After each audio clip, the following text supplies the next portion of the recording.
જય ખૂંખાર મેલડીમાં ભક્તો, આજે આપણે મળ્યા છીએ ખૂંખાર મેલડીમાંના ચમત્કારો અને મમતા વિશે વાત કરવા.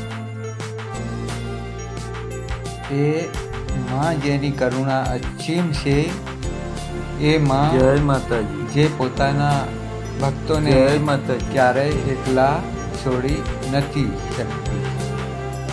ભાઈઓ બહેનો, વિચારો, જ્યારે બાળકને દુઃખ થાય છે ત્યારે પહેલાં માતા રડે છે.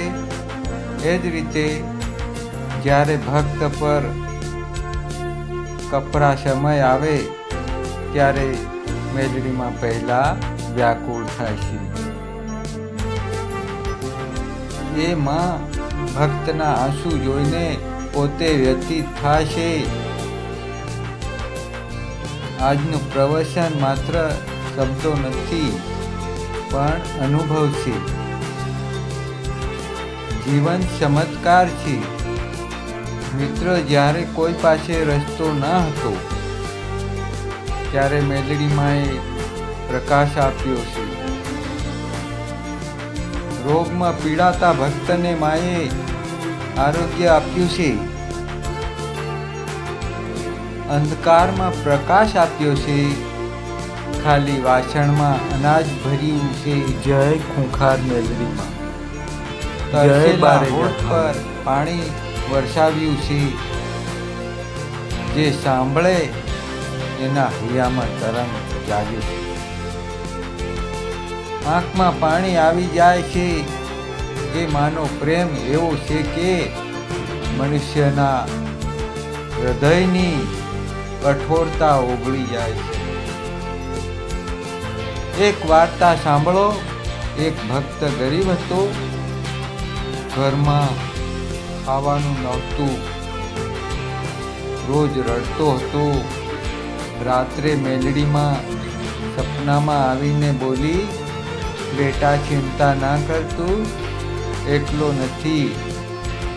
હું તારા ઘેર જ અનાજ મોકલીશ. બીજા જ દિવસે ગામના લોકો મદદ લઈને આવ્યા. આ ચમત્કાર કોનો? એ તો મેલડીમાંનો જીવંત ચમત્કાર હતો. બીજી વાર્તા. એક માતા રાત્રે પોતાના બાળક સાથે જંગલમાંથી પસાર થતી હતી. ચારે તરફ અંધકાર હતો. ભયંકર અવાજો આવતા હતા.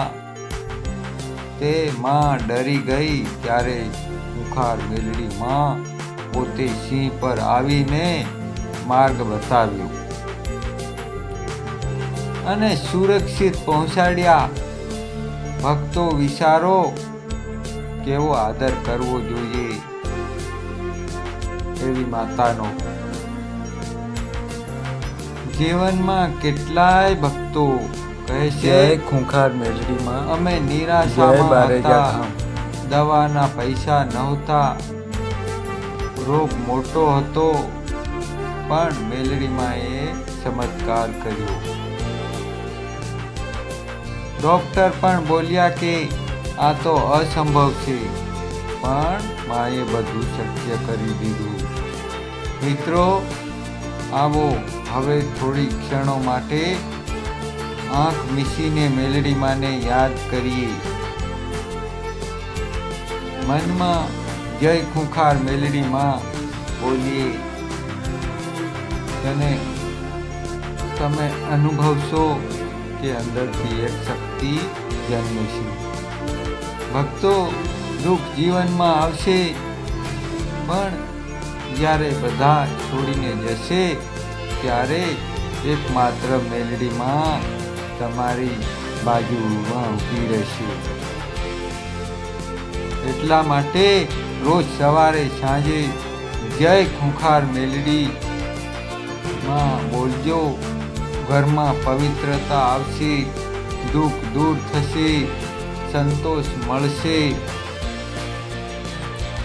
જો આપને પણ મેલડીમાંનો ચમત્કાર અનુભવાયો હોય તો આ વિડીયોને લાઈક કરજો, કોમેન્ટમાં જય મેલડીમાં લખજો અને વધુ ભક્તો સુધી પહોંચાડવા માટે શેર કરજો. ભક્તિમાં જોડાયેલા રહેવા માટે સબસ્ક્રાઈબ કરવાનું ભૂલશો નહીં. હવે એક કથા વધુ સાંભળો. એક ભક્ત દરિયાના કિનારે ગયો હતો. તોફાની પવન અને મોટી લહેરોમાં ફસાઈ ગયો. ત્યારે તેણે મેલડીમાને યાદ કરી બોલ્યો, મારા પર દયા કર. તરત જ એક માછીમાર બોટ લઈને આવ્યો અને એને બચાવી લીધો. એ બોટ કોણે મોકલ્યો? એ મેલડીમાનો ચમત્કાર હતો. તો ભક્તો, આંખમાં આંસુ આવે છે, કારણ કે આ કથાઓ કાલ્પનિક નથી, એ જીવંત અનુભવ છે. દરેક ભક્તના જીવનમાં મેલડીમાએ કંઈક કર્યું છે. જ્યારે માં યાદ આવે છે ત્યારે અંદરથી લાગણી જાગે છે. માતા માટે સંતાનનું હૈયું ભીનું થાય છે.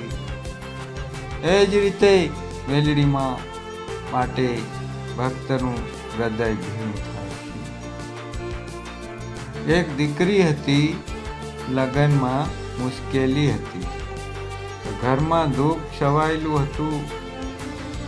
તે રાત્રે રડતી રહી હતી. તો મેલડીમાએ સ્વપ્નમાં આવીને કહ્યું, હિંમત ના હાર.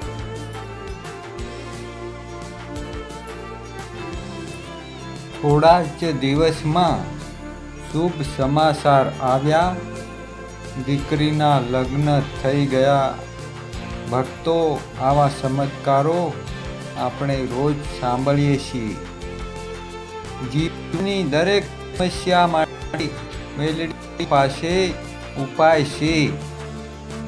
માં તો માત્ર એક બોલવાથી દોડતી આવે છે. તમે એક પગલું માં તરફ લેશો તો માં 100 પગલાં તમારી તરફ આવશે. ભક્તો, જો આ પ્રવચનથી તમારું હૃદય સ્પર્શાયું હોય તો વિડીયો લાઈક કરજો, સબસ્ક્રાઇબ કરજો અને વધુને વધુ જય હો, જય ખૂંખાર મેલડી બારેજા ધામ વાળી. તો મિત્રો, આજે 2 કલાક સતત મેલડીમાંના ચમત્કારોની વાત કરીશું, વાર્તાઓ સાંભળશું, ભક્તિના પ્રસંગો જાણશું. દરેક કિસ્સો સાંભળતા